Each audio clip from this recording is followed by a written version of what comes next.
This is The Competitive Edge with Matt Ellsworth. Welcome to The Competitive Edge. My name is Scott Britton, and I'm here to help you answer a question that we all have. How can I get an edge in my business and life?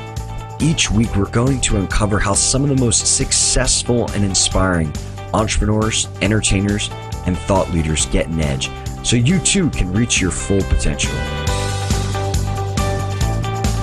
Do you want more unique ideas and tactics like the ones we're about to share in this episode? Then you're going to want to do two things. The first is to subscribe to The Competitive Edge on iTunes so that you don't miss out on new ideas from future conversations. After this, you're going to want to go check out my main site, lifelonglearner.com. When you enter in your email address to join the Lifelong Learner community, you'll get access to my most advanced strategies to stack the deck in your favor. Again, that's life-longlearner.com. Good day, Competitive Edge listeners. Thanks so much for tuning into episode 52 of the show. This is the first show that I'll be recording from my new place in New York City in the East Village, so I apologize in advance for the occasional horn or siren in the background. Today, I think we have a little something special for everybody. I brought my buddy Matt Ellsworth on the show to talk about a slew of topics, including growth hacking, as well as how he went from being laser focused on startups to pursuing a career in stand-up comedy of all things. I wanted to bring Matt on the show because the tactics he used as VP of growth at his last company, Storefront, are absolutely brilliant. And I think this episode is really going to open people's eyes to some of the tools you can use to develop a scalable lead generation process. The other reason I wanted to bring Matt on the show is this guy's also got some serious cojones. A lot of us have dreams of doing something that might seem unrealistic given our existing career paths. I mean, I think it's safe to say not a lot of people in Silicon Valley expected Matt to pursue stand-up after successfully establishing himself as one of the premier growth hackers, but Matt had the gumption and courage to do it anyways, which I give him mad respect for, and I think is a situation that a lot of us listening, myself included, can learn from. So we're going to talk about just some of the ways that he thought about this decision over the next hour so that anyone who maybe hasn't started pursuing what might seem like an unrealistic dream can learn how to start making forward progress in that pursuit today.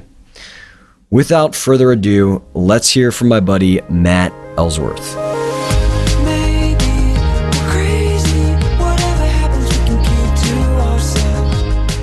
Matt, what's going on, dude? Scott, how you doing, buddy? Really good and excited for this conversation.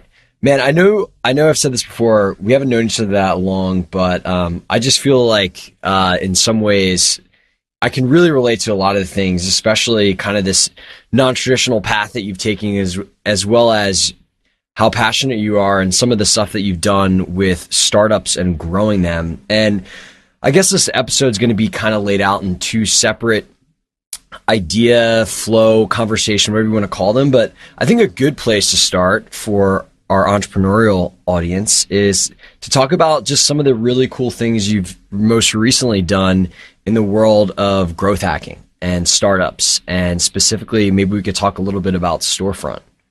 Cool? Yeah, absolutely. Sweet, man. So why don't we just first tell everybody what Storefront is, and that'll kind of lead us to talk about how you went about growing it. Yeah, absolutely. So if you're chilling in the valley, the one-liner for Storefront would be the Airbnb for retail. For everybody else, basically what that means is it's an online marketplace. It looks similar to Airbnb, like the example I gave, where you have a retail space, you post it on the site, and somebody can go, a retailer obviously can go to the site and rent your space for a short period of time. So essentially facilitating pop-up shops. So we worked with both space owners that have extra space for retail. That could be like a coffee shop that has like the front of the house. They want to help fill up the front of the house and pay for their rent. It could be a mall owner who has a completely vacant retail space. It could be a traditional vacant retail space that you might see in like a shopping district, and it can even be like a farmer's market or like a craft market, something like that, where they have a booth available. So anything that you could potentially use as a space to sell from, we would get those spaces listed on the site. And then, like I said, retailers would come to the site and find a spot that's perfect for them and also financially feasible for them to do some sort of kind of offline shop, even though it was for a short period of time. I love it, man. So you guys have this crazy idea that getting pop-up space shouldn't be as difficult as it is today, and you should be able to do that online. Take me through kind of maybe like what your role was there and how you guys started this process. And we'll eventually get into scaling it, but I'd love just to hear about the early days. Yeah, absolutely. So I joined really early on. I'd actually worked with one of the CEO or the CEO before, so one of the founders. We'd worked together in Minneapolis, and the other co-founder was also from Minneapolis, but I hadn't met him until I started working with Storefront. So originally, I approached the guys just saying, "Hey, I'd love to advise." Love to help out just because I knew Eric and wanted to get involved. And I wasn't really that happy at the startup that I was at the time, and was making a decision to leave and pursue other opportunities. So while I was courting a couple other opportunities, I was talking to Storefront at the same time, and it made sense for me to join as the first employee and the third part of essentially the leadership team. And the reason I say that is because I have joined a startup before where I was, the first sales guy or something like that, but I wasn't really a part of the leadership team. So it was a vastly different experience for me. So I joined pretty early. They were in the Angel Pad incubator program, but we hadn't raised a seed round or anything like that. So I joined pretty early. Worked there up until we raised a Series A. So we raised 2 different rounds while I was there, which is, some sort of measure of success, not a total measure of success, obviously. My job originally when I first started there was actually a more of like a business development sales type job, and it continued to have those components as time went on. But I originally started, I was the only employee, so I was out trying to figure out how to get people to list space on their site. So as a two-sided marketplace, one of the measures of success is like, how much inventory do you have? And in order to be a legitimate site where people feel like there's a reason to come to the site, we had to have new inventory and also inventory that refreshed pretty regularly as well. So there's a bunch of different dynamics there because with Storefront being real estate, when somebody rents something, it can go away for a short period of time or a long period of time. So there's certain different inventory challenges there. But when I started, I was just making cold calls, cold emails, etc., reaching out to people, letting them know what we're doing, and setting up a lot of face-to-face meetings with people that could bring us many spaces as opposed to just one space at a time. So, even though I was doing a pretty non-scalable version of growth, which is to meet with people one-on-one. We were doing it in a way where somebody could be in control of spaces, multiple spaces, and or a constantly revolving set of spaces. How important was it for you to take those meetings in person in the early days? I think the early days was really important. We had to prove ourselves, and because there wasn't really anything to look at online to provide legitimacy, the credibility came from the meeting and explaining like, look, we're not just some randoms that are trying this. We all have deep retail experience, and so we know how retail works. We've worked with retailers before, big ones, small ones, medium-sized ones, all different types. And we want to make it as easy to do an offline store as it is to do an online store. So the idea was that you can take this process that would take 10 days and bring it down to 10 minutes.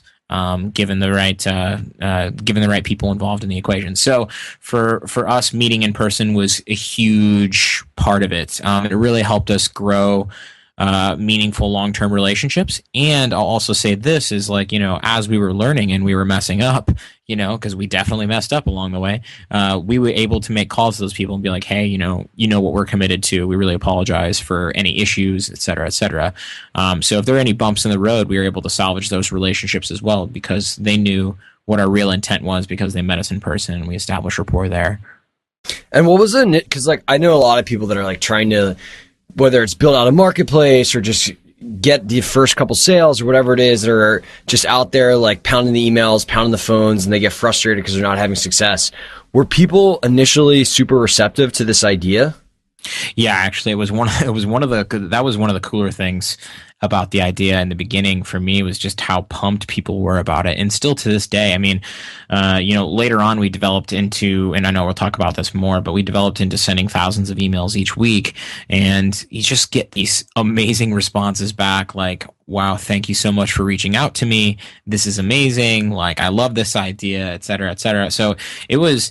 It was really interesting because I've sold straight up commodity services before. When I got into sales, I've done like I did residential like B2C telemarketing, trying to sell people local and long distance phone service, in which is like a pure pricing play. That sounds fun. Yeah, oh man, if high school hadn't taught me enough about rejection, that job certainly did. Oh man. Yeah, so that's what I started doing, and then slowly over time, I began to work at more and more places that were new and interesting, or doing something interesting enough as to where it was a little bit more of like an evangelical sale, where you're just trying to like get people on board with the mission and the vision, and say, look, it's not exactly like we're not at point Z where everything, this is common thing for everybody to do, but we do know that people are out there doing it, and we do know that when you do try to do a pop-up, you take a lot of time and effort to get it done. And so we're building tools and features and a system and an ecosystem of people to fix that and to make it a lot easier.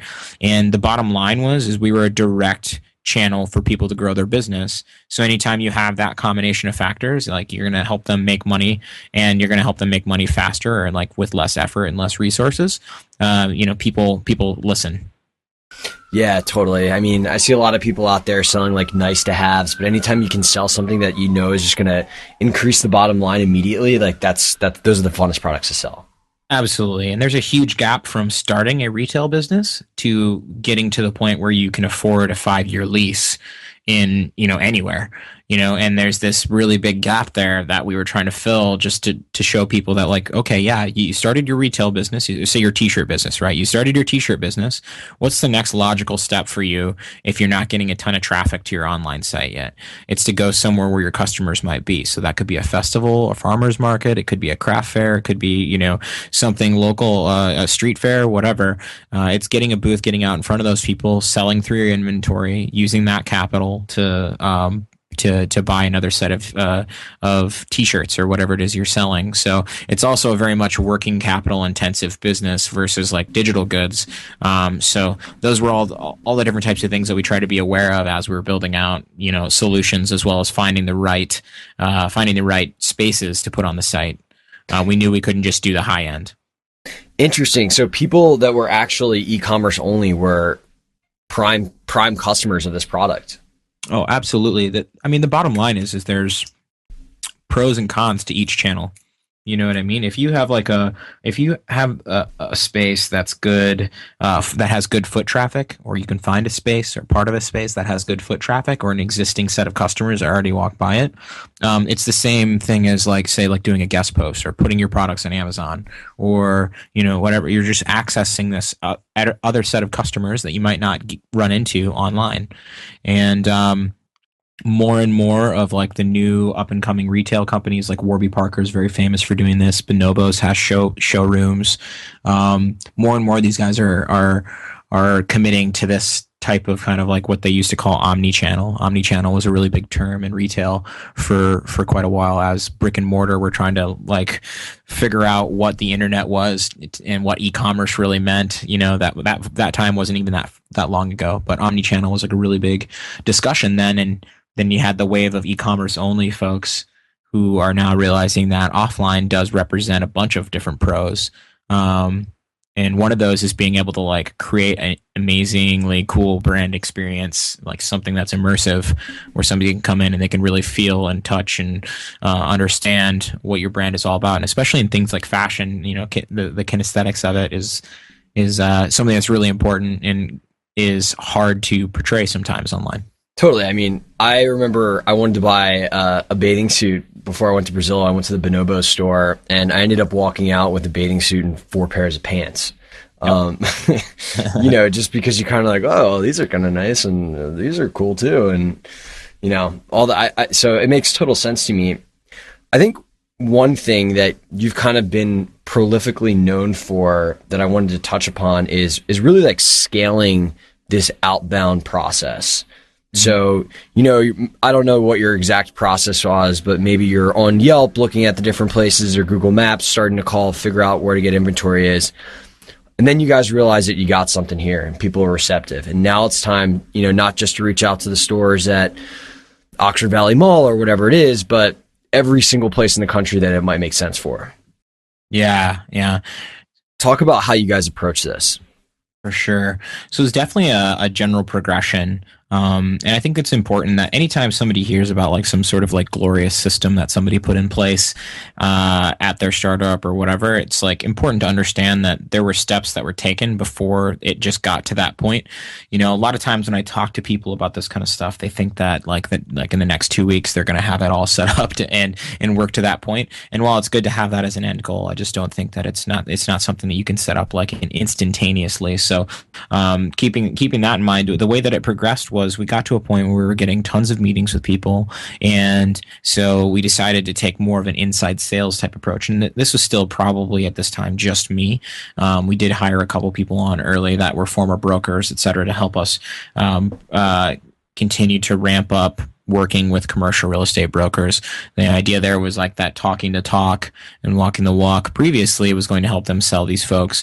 And while I do think that was something that was helpful, in the end, I did find out that it doesn't really necessarily matter. As long as you can sell and you can understand somebody's business, that's the most important part. But so what we did is we started to move towards a more inside sales model. And that was just because we were able to get people to sign up over the phone, over email, without having to see them in person. And so obviously as we started paying attention to our growth, we just kept trying to keep up with the percent of growth. So I think that's an interesting way to look at it. I know there's a lot of essays on it. Paul Graham has an essay on like week over week growth.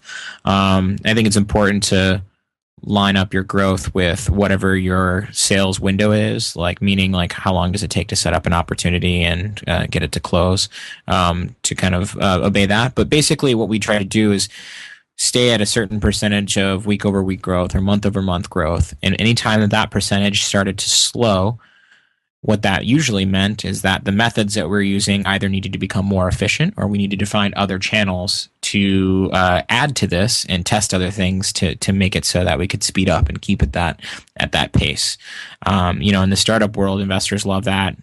Founders love that. I mean, everybody loves that, right? Like if you're growing at a great pace, you want to keep that going. So I would say that's like the easiest way to figure out when your growth channels are slowing down or when you're not increasing the speed that you're growing at. So that's something for people to keep in mind. So what happened was we were doing really well through email. So we wanted to continue to head in the direction of ramping up our email channel, which meant that we needed more people to email.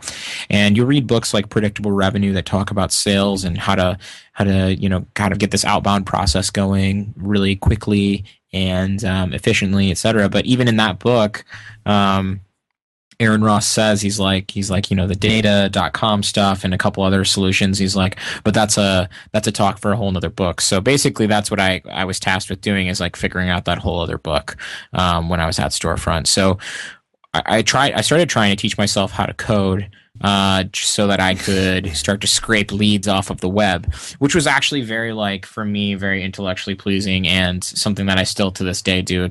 I teach myself programming languages and just how to hack with them, not necessarily become a developer tomorrow or anything like that, but rather become more technical in general, which has really, really helped me. But so I started learning that, and then I came across a tool called Import.io. Import.io is a visual web scraper. They don't really call it a web scraper. They essentially call it a tool for data collection online because it's not necessarily just for web scraping. But the beautiful part about this is it's like a visual software that you can learn given enough time. And so I put tons of hours into that and learned how to scrape sites like Yelp. I was just going to say, so like for people that may not be familiar with the term scraping, maybe you could just describe like exactly what you were doing and how it fit into the sales For process. sure, for sure. So if anybody listening has been a salesperson before, they've probably at some point had to find their own leads, right? So you might do that by Google searching for like top 100 companies that do X, right? And you get this list, and now you have that. And now the next step is to find the people that work there, or find the phone number or email addresses for those people, et cetera. And it's a really painful process. And in fact, based on how salespeople are paid, it's like the least valuable thing that they can be doing with their time. So the whole predictable revenue model in general is based upon the fact that you want people making deals, and like that's what you want them working on the most, is like closing contracts. That's what they're paid to do.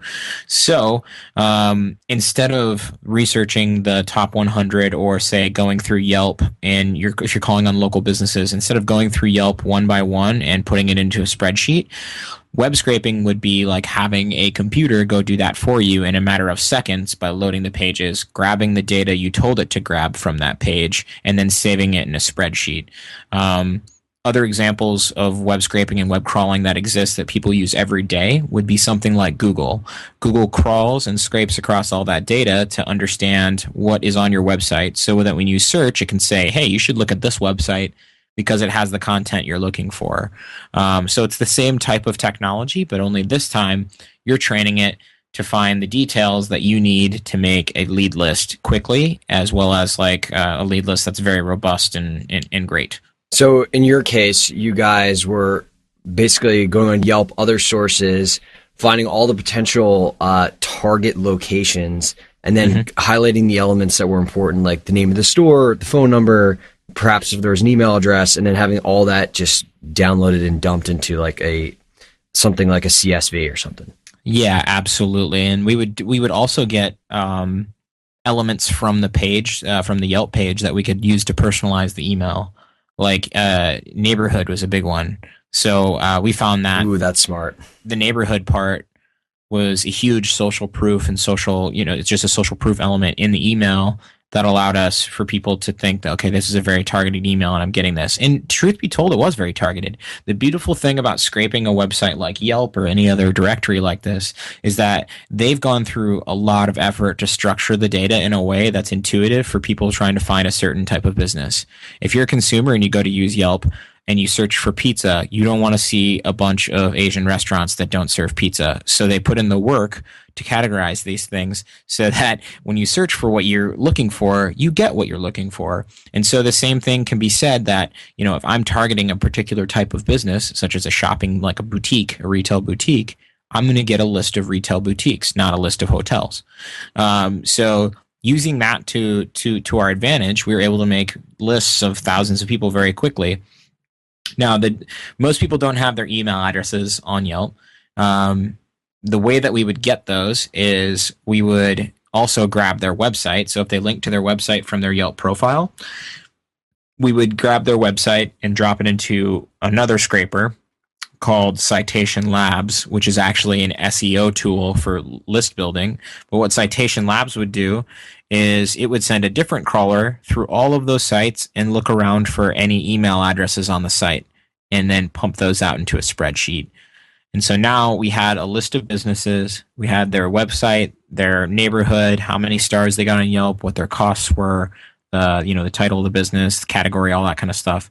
And then if they had their email on their website, we would also now have their email address. And so you can do that pretty quickly for thousands of listings and have a set of emails that's very large in essentially no time.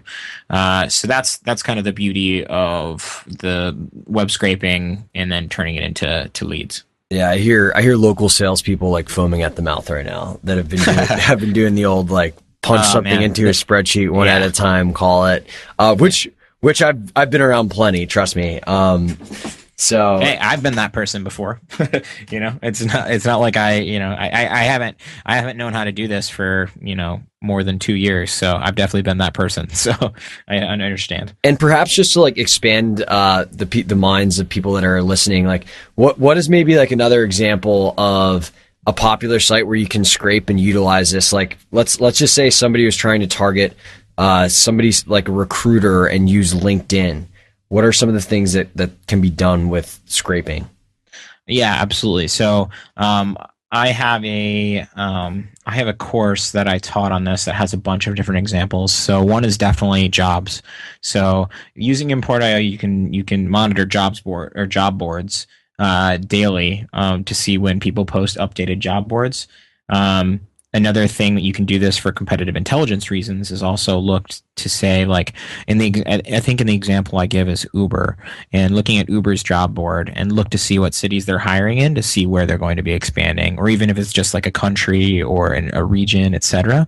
You can see kind of ahead of time where they're planning on expanding. Now, Uber's pretty slick, so they're probably aware of that, and they're probably they're probably like they're okay with people knowing that, etc. But those are the types of things that you can look for when you're looking at like a competitive intelligence perspective.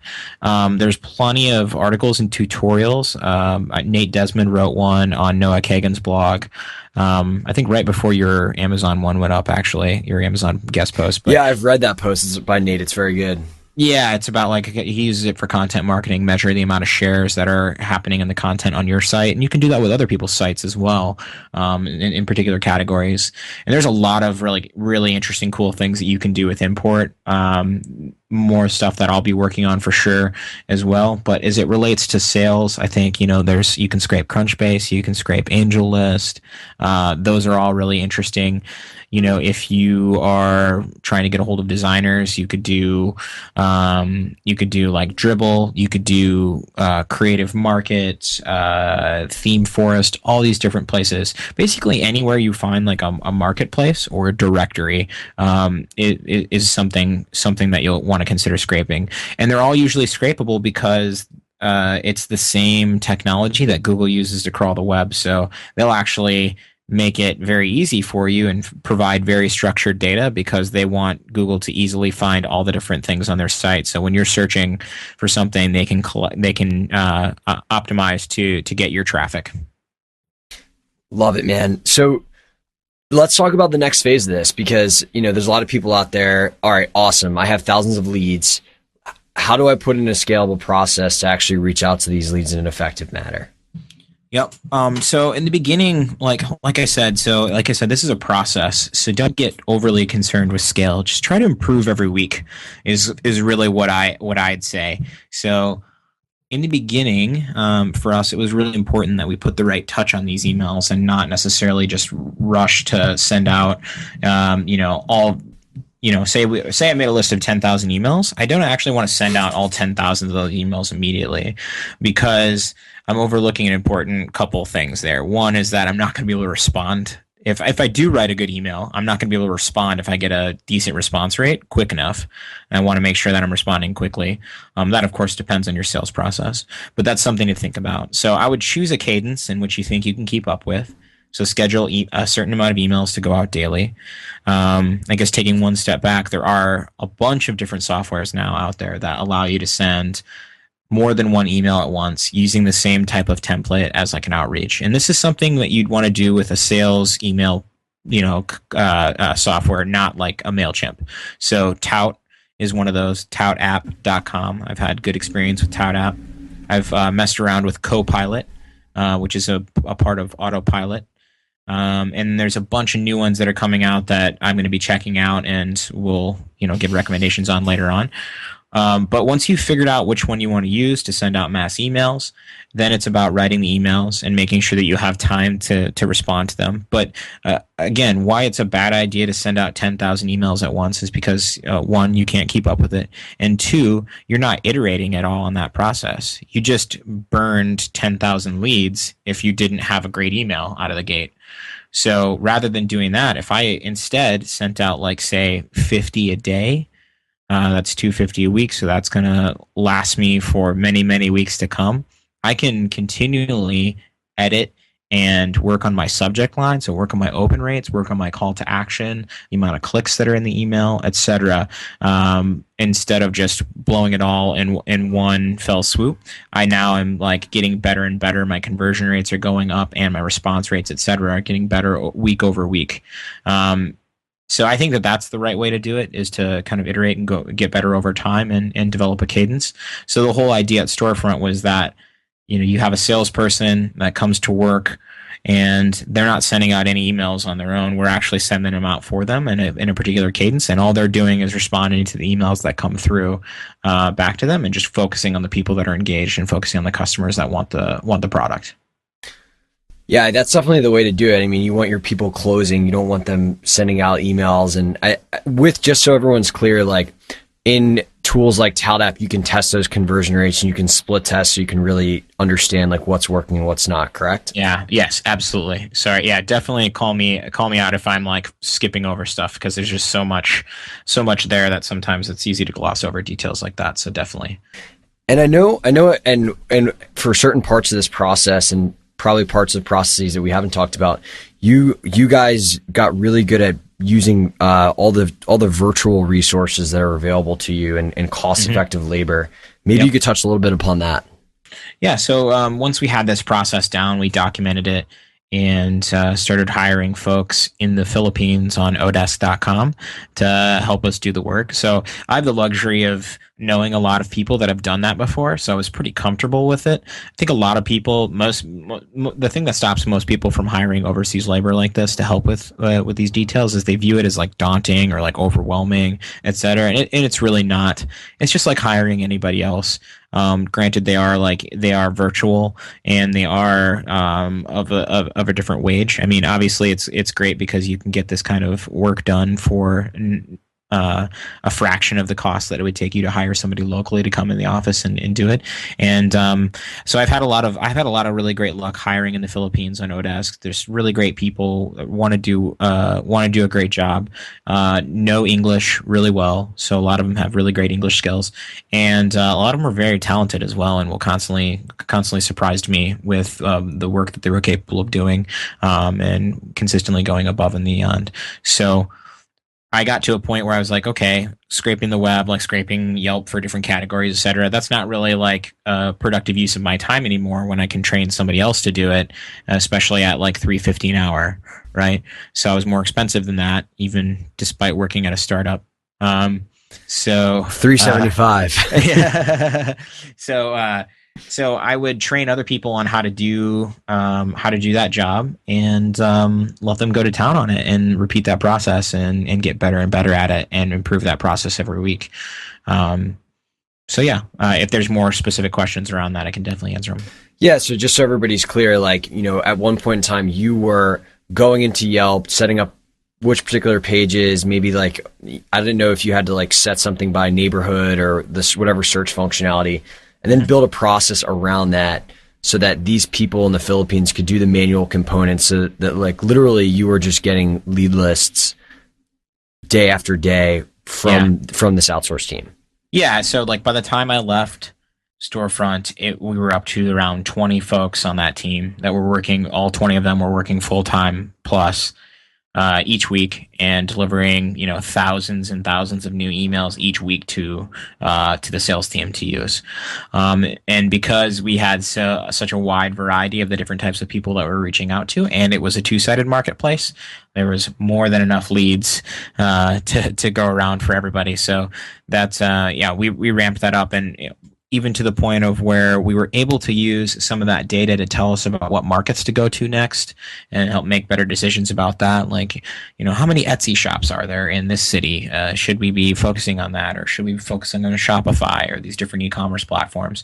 So it actually also lended itself towards business intelligence and making decisions based on data, or at least validating some of the decisions we were making with the public data available. So we used it for a lot of different things. But yeah, the outsourced team was just an absolute godsend, and I continue to use outsourcers on Odesk today, and will absolutely continue to do it in the future because it's so awesome. Yeah, and this is really where I think a lot of startups and small businesses and people that choose to just put in the time to get good at this and understand it can really start to develop an unfair advantage. Because most people are still afraid of this and they're not willing to do it. And if you just put in that initial setup cost, whatever you want to call it, where you learn to create a system and you learn to get comfortable with this stuff, I mean, there's just so much upside. Definitely. Thumbtack, which is a marketplace for like local services, has an entire team in the Philippines. And if you go to their site and you look at the jobs board, they hire tons and tons of people in the Philippines. And at one point, see, okay, so I'm on their page right now. It looks like they've raised over $150 million.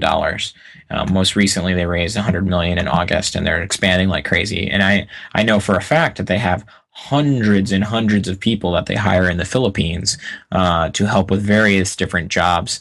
If you look on here right now, they have customer support specialists, customer support team leader, head of quality, head of recruitment, product operations, payroll admin, recruiter, email support, special projects, auditor, trainer, team leader. So there's a lot of different things that they're hiring for over there, and they're a great example of somebody that's just crushing it and growing really quickly and is using that as a competitive advantage. So let's kind of transition here because I think this is a really interesting. Just I think your story is fascinating and is something that's going to help a lot of people and a lot of people might be inspired by. So take me through the decision to leave Storefront. And kind of this new direction, because by all means, most people would look at what you'd accomplish and be like, this guy has it all. He's killing it. Like, can't get any better than this professionally.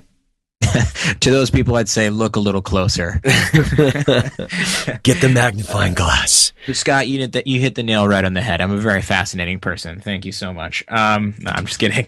Yeah. So in May of this last year, almost into 2015. It's crazy how much time has flown by this year. But in May, I decided to leave Storefront. It was very close after we raised a big Series A. So we raised I think it was $7.3 million. It's either 7.3 or 7.1. I can't remember anymore.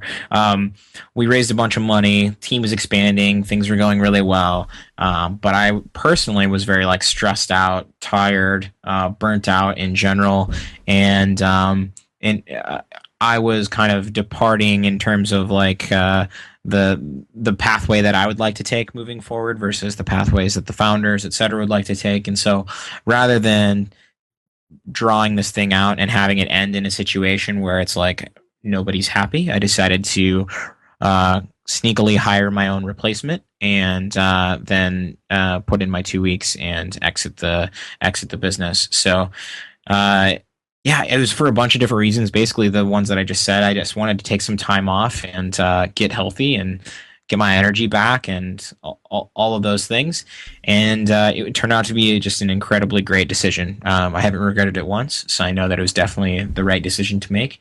And I've been really enjoying myself since then. And the first month out was just basically video games and video games and junk food for a straight month. I didn't really do anything. I did a small amount of travel back to the Midwest where my family is, hung out with family, and didn't really do anything super productive. It was just focused on getting world ranked in Call of Duty and stuff. Exactly. I was playing a lot of Battlefield at the time, and now I'm on the Destiny train. But I won't hold it against you. Thank you so much. Yeah, so that was the reason I decided to leave, and it's a really interesting thing being in San Francisco and being in the Valley and the startup scene in general. It's there's a lot of really great things about it. There's some things that are not as great as with anything. I think one of those things is just how we romanticize and glorify the work-life relationship, or just I would say the work and experience relationship, just because work-life balance is very different for everybody, but I do think that everybody should have fulfilling and interesting lives in terms of a wide variety of experiences that they take in, because I think it makes you a better person. And if all you're doing is working on your one thing, you're not really going to have that. And so I'm also married, and I wasn't seeing my wife enough, and there's all these kinds of different things. But I think that stuff gets a little bit romanticized and glorified when you hear about the Facebook stories and the Dropbox stories and all these different kind of outliers. Whereas most companies aren't actually like that. if you find yourself at one of those, you may be willing to put aside 2 years of your life just to, have that big exit and have a life changing amount of money. But most of the time, that's not the case. So that's one thing that I've kind of learned over time with startups in general is that stuff is a little bit romanticized. But what's funny is I sent out an email to probably about like 200 people in different batches, just letting people know, is like, hey, I just want to let you guys know I put in my time here. I'm going to be headed out, and here's what's going on in my life. And I actually had to put an FAQ in the email because people were like, isn't Storefront doing great? Yes. Yeah, Yes, they yeah, are. totally, you totally. know, didn't you guys just raise a bunch of money? Yes, we did. Like, aren't you doing really well yourself? Yes, I am. But it was mostly just like, yes, all of these things are great for the company. It's not a bad mark on the company. It's me wanting to move on and do my own thing, as well. So I think I'm in one of the only cities where when you tell people you're quitting, a bunch of them just like basically give you a standing ovation and applaud the fact that you're quitting your job. It's like a really weird thing. My parents were super stressed out about it, but like all of my friends here that I told them were like, "Hey, good for you, Matt. Way to take back some of your life." So, Yeah, totally. I mean, I remember when I left for Brazil, it was like my parents were freaking out. But all my friends were like, dude, you're actually doing it. Like you're doing the thing that we all think about. Um, I can totally relate to that. And I think what's really cool, man, is, and I'll let you talk about this, but so you leave this like rocket ship, and I'm sure you had a slew of opportunities and pressure to dive back into the tech world and growth and all the things that you did so well, but that's not the path that you decided to take. And this is what I'm really excited to talk about. okay, yeah, yeah. So those opportunities and stuff were there right away, and that was actually the hardest thing, was to like hold back and take some time off. I'd actually talked to enough people that wish they had done that. Our boy Justin Maris is one of those guys. I remember him in between jobs being like, I wish I would have taken more time off. Now he seems like he's in permanent time off mode. But That's before my that, influence, my bad. which is fine, it's totally fine. But so I had enough people close to me that had kind of made the mistake of jumping in too fast again without taking time off. So I forced myself to do it, and it was really hard, but it gave me a lot of really great perspective. And at the same time, I had a bunch of different activities that I've been wanting to do for a really long time. I'm one of those people that just wants to be able to do everything, even though I know that I can't. I want to do everything all the time and try new things, etc. And so for a really long time, I've been wanting to do stand-up comedy. I grew up loving comedy. My dad and I used to watch comedy together all the time. He's still alive, by the way. I don't know why I said it like he's dead. But we used to watch comedy together all the time when I was younger, and I've always loved the art form. And I've always loved being a performer and getting people to laugh, etc. So a big part of my time off so far has been learning the art of stand-up comedy, and it is hard. It is hard, but it is very, very fun, and has been very fulfilling for me. So I've kind of got this dual pathway thing happening right now that I'm still making sense of, but getting more and more clarity each week, which is doing comedy, going out and doing performances, being a public speaker, and still doing startup stuff and starting my own companies. So it's definitely been an interesting new journey, but it's been just really, really satisfying one.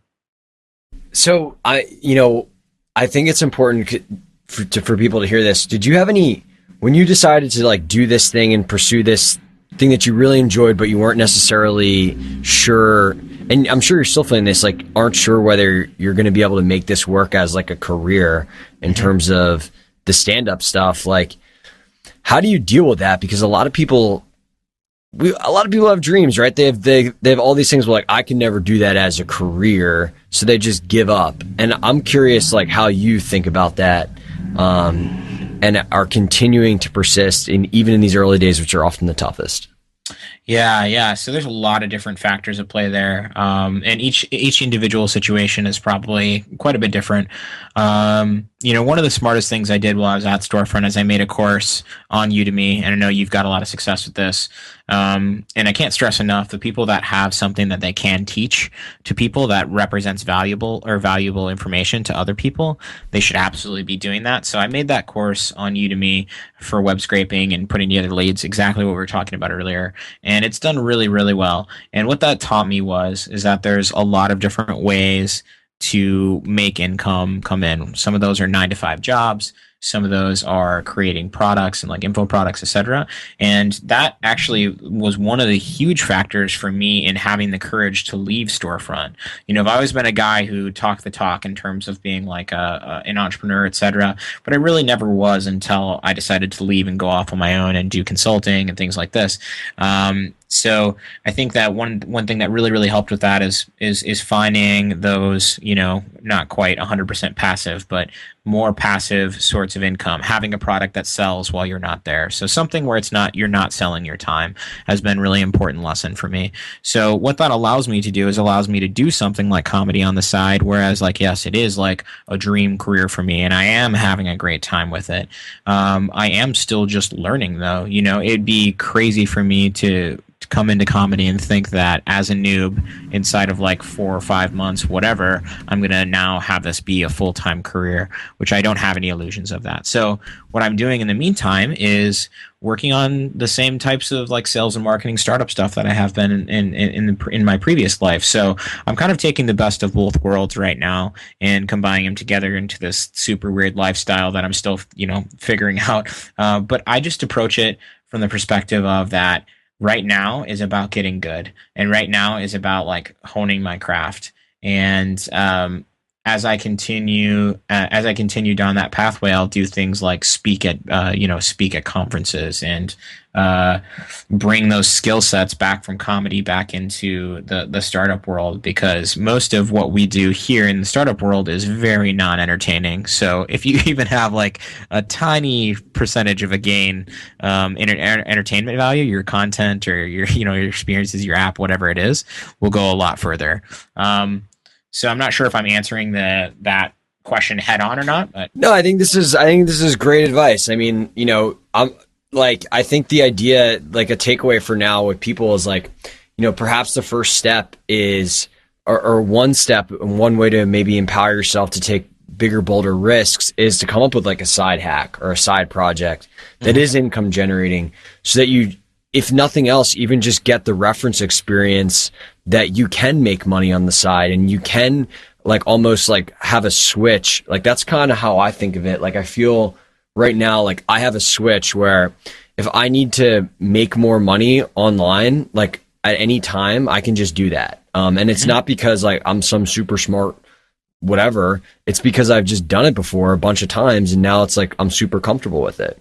Yeah, absolutely. And that for me like allows me to just like play in this world of ambiguity, because I'm like, well, if I ever get in a bind, I know I can fall back on these different things where I can flip that switch again.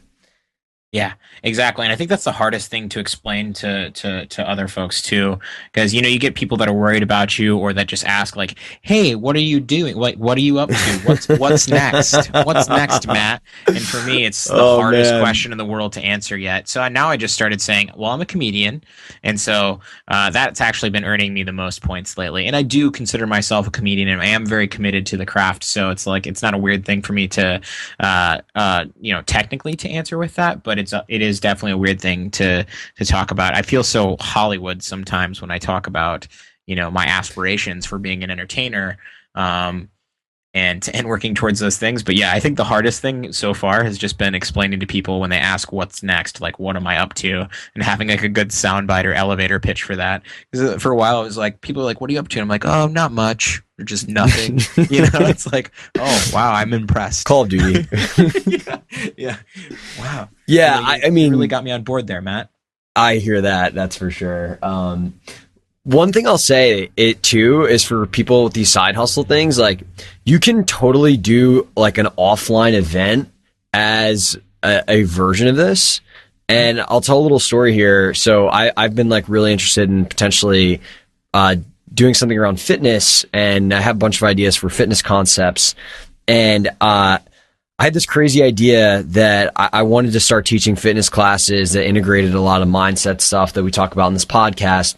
So I rented out a yoga studio in New York for like $75 and just sold spots for $15 a class, where I was just teaching fitness classes, and ended up getting like 25 people to come to these different classes. And you can kind of do the math, but it's really interesting to me now because I'm like, well, I'm still trying to figure out whether pursuing something down this road would be long term, but if nothing else, like this is just another income switch that I could do where if I needed money, I could just do fitness classes. Yeah, absolutely. That's a pop up, bro. Yeah, dude, I'm storefronting it. So I mean, just another, because I know a lot of people on here are like, oh yeah, just create a course on web scraping. Okay.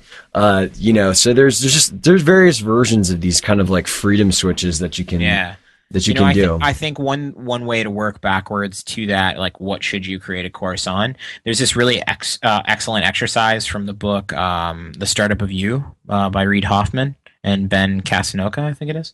Anyway, in the beginning, one of the things they have you do is they have you email people that have worked with you, that are close to you, etc., and have them tell you like what are the things that you would come to me for advice for, is one of them. And I think that's like a perfect way to figure out what you should teach, right? Because if there's something that people are coming to you for advice for, then you know that other people are likely to be seeking out that advice, and then you can do the legwork online to find out if there is a demand for that. But even for your first project, I would suggest not even. I think some people want to go out and do research, etc., but I think too often that probably become a crutch for not actually doing it. I would just say, like, ask your friends what they would get, people that have worked with you, what would they come to you for in terms of advice?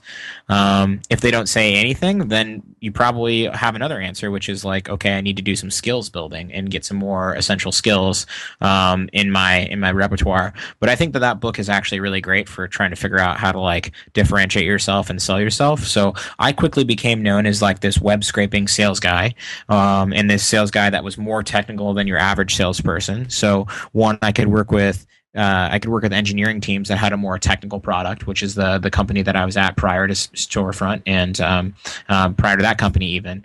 I always got along really well with the engineering departments and the tech departments, just because I could talk more of the talk. And I also would always become like a product expert on whatever it was I was selling, so that I can answer even the low hanging fruit in like if a customer call, there was like an engineer on their team that wanted to know some things, I could at least hang with him a little bit if they're asking those questions. But I think that it comes down to learning those skills and having something that differentiates you from other people, and then people will call on you for that thing over and over and over again. That's really just a branding lesson, but start with your friends. Ask your friends what it is that they would come to you for advice for, and work from there and see if there's anything that you could teach.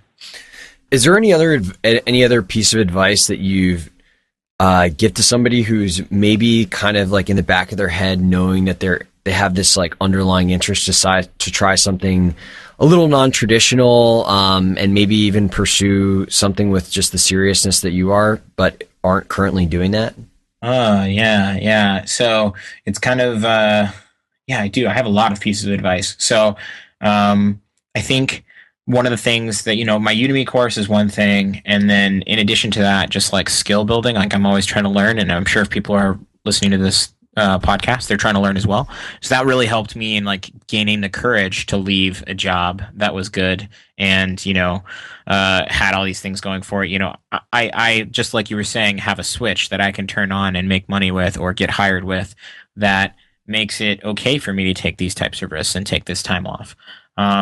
Another thing I would say is I'm realizing how much value comes from this, but just be well read. So I'm really fortunate to have like a great memory. And so whenever I'm talking to people and they're looking for something that has anything to do with sales or marketing or whatever, chances are, because I read a lot about sales and marketing and I pay attention to the trade, or to like just all the products that come out in a particular category. And I can remember a lot of these things when people say they're looking for a solution for this or that. It's very easy for me to be helpful by saying like, check out this or whatever. I think in a couple of our exchanges, even you're like, hey, do you know something that would help me Yep. look up information about people on my email list? So I'm It like, was yeah, here's Stack Lead you showed me. yeah, exactly. Here's like three or four different things to go check out or whatever. In some cases, it's less than that. But if you can just like be helpful in like a conversation, the first conversation you have with somebody, or even shortly thereafter, you're gonna develop really great relationships and develop a reputation for being helpful. And I think that that was like a really big thing for me. And having this great network that was willing to support me after I left Storefront. So many people sent me leads for like consulting gigs and like their friends that needed help, etc. And they still do it to this day, and it's all very, very based on like me trying to be as supportive as possible to my network with the things that I've learned and done, and they tend to give it right back. So that's a bunch of different random points mashed together into a run-on sentence. So hopefully we can parse those apart. But I think that skill building and being well read and just like being able to provide help, those types of interactions where you provide help to people builds confidence as well. When you can tell somebody else walked away from like the interaction, they're like, oh shit, like I got something out of that. That builds a lot of confidence for you over time. And I think that stuff is just really, really helpful. Yeah.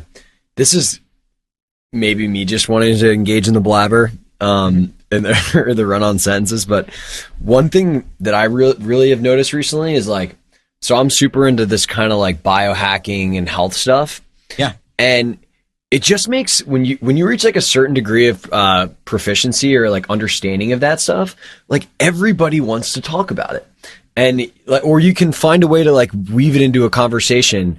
And I just find like it's just like such an amazing asset to talk about, especially in like the entrepreneurship community, because like I don't know, all these guys are like they're talking about sales or marketing or product or whatever all day, and then all of a sudden you like start talking about like the hormonal effects of what happens when the sun goes down, or how you can get more energy, or intermittent fasting, or all these like kind of weird things that they don't know about.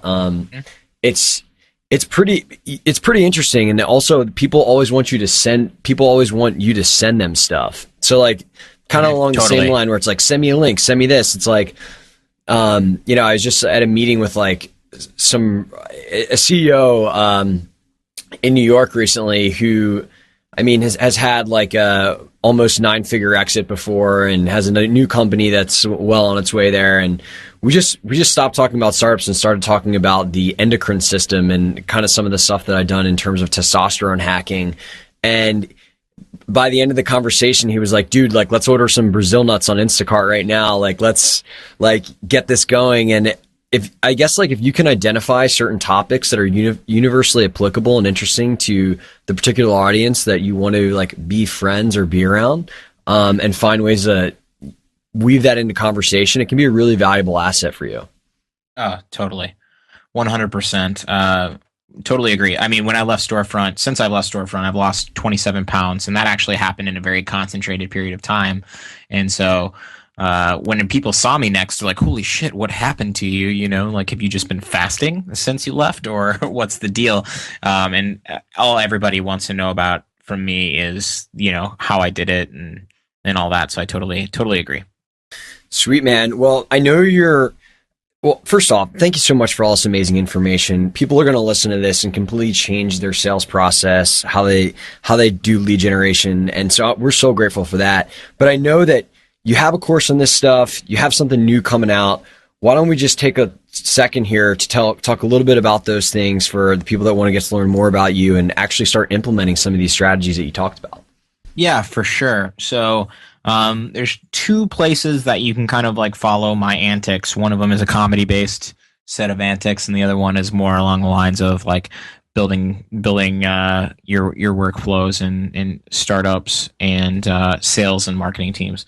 So the major focus for me on that side of things, on the tutorial side, and the educational side of things, is just continue to work and teach folks that are non-technical and can't necessarily put automation together using a script, showing them how to put different applications together that make those types of things happen.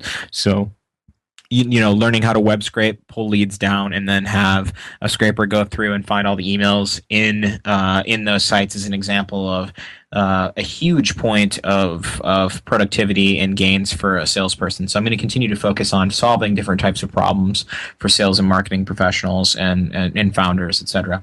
So that's going to be at traction.com. So that should be up by the time this is published. That's going to be TRACGEN.com. So traction generation. And so that's just going to be a bunch of different tutorials. I'll probably get a little bit into ebooks as well as do the video thing. And I'm going to experiment with how those are structured. I'm going to unbundle quite a bit and get very specific with smaller tutorials, I think, instead of like a big course. So that's the business side of things. And by the way, I will also give you a promo code for my Udemy course so that your listeners can get the course for free. Oh, awesome. Yeah, we'll link that up in the show notes. Yep. And so I'll just give you however many you need. And then on the other side of things, I launched a site called Internet Greats, as in like, the greatest of all time type thing, internetgreats.com. And right now, I'm just doing a bunch of different comedy experiments to see, what's fun to do. I've got 2 different things that I've done with that so far. One, I actually did like a pop-up comedy brunch here in San Francisco. That was really fun. And then people also subscribe to my 10 minutes email that goes out every Monday. It's 10 minutes of comedy content that I curate myself along with a little editorial from myself. And so that'll arrive in your inbox every Monday morning at 9 a.m. Pacific. And so those are the 2 big things that I've been up to lately. Awesome. Well, I'm excited to get this comedy email in my inbox, that's for sure. We all could use a little more laughter around here as the fire truck sirens are blaring at me in New York City. Yeah. But, dude, thank you so much. This has rocked. I've learned a lot, and I'm just excited to watch all this new stuff unfold, man. Yeah, thank you so much for having me on. Hopefully I can come on again in the future when I have more to teach people about the comedy side of things.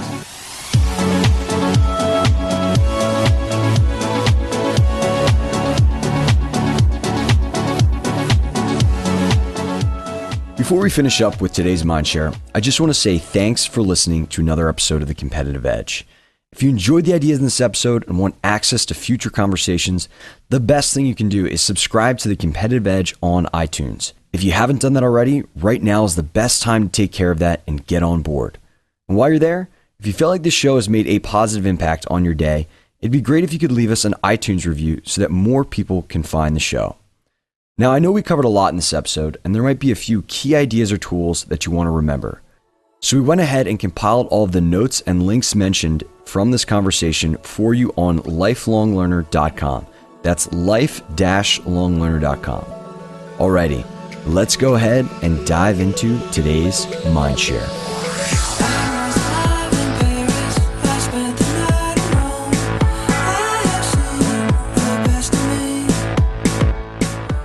All right, well, I hope you enjoyed that episode with my buddy Matt Ellsworth. Such a solid guy, super talented, and I'm excited to go see him do some comedy. Anyways, I wanted to share just a cool experience with everybody out there that's listening that I had recently that is just something I've been thinking about today. And what happened was I got invited to go to this retreat with a bunch of really cool guys involved in entrepreneurship in New York City. And this was this past weekend, and I just left feeling really close to some people that I didn't necessarily know at all before the weekend. And it's funny because recently I had heard this statistic from a friend that when it comes to relationships that you really care about and the deepest relationships, one of the marquee qualities in a lot of these studies is that you've spent a period of like 5 hours of time with somebody within like one day or whatever it is, like consecutive hours. And that is like what truly is often like a just, I guess, often prevalent or present in relationships that are truly deep. And it's just kind of funny because I was thinking about like all these people that I've had coffee with like 5 times or 2 times, but then I was thinking about these people that I just spent an entire weekend with, and then how I actually feel closer to some of these people that I didn't even know 3 days ago, but I spent all this consecutive time with them. So I guess how this has kind of just been percolating in my mind is like, wow, there's people out there who I really want to get to know better, that I want to be in my life, that maybe I've met once or twice. And instead of maybe just continually doing these like one-off get-togethers over a long period of time, maybe a cool thing for me to do to really accelerate the relationship building process is to just put together some type of retreat or weekend or all day event where you really get to know somebody really well, you really spend time with them. And we're such busy people, but I think that this could be an incredibly high leverage activity to just take the initiative to plan a weekend, get everybody to chip in, just get a bunch of cool people together. And so I think that this is something that I'm going to do for these people in my life that are already my friends and I want to spend time with, but also people that I want to get to know better. So I share this because I think it's really potentially really valuable, and maybe there's people out there in your life who you want to get to know better, or there's people in your industry or whatever it is and relationships that you want to just build, strengthen. And I think that this might be like a really good strategy to just put together some really time-intensive times around something fun, like going away. We went up to a cabin in upstate New York, and it just is a total game changer. So perhaps think about planning one of these activities, and who knows, maybe you'll all of a sudden become really, really close with some people that you've had an inkling of desire to get much closer to in your life. So just thought I'd share that with everybody. I hope everyone out there is doing awesome. I thank you so much for listening to this episode, and I look forward to the next time we chat on The Competitive Edge.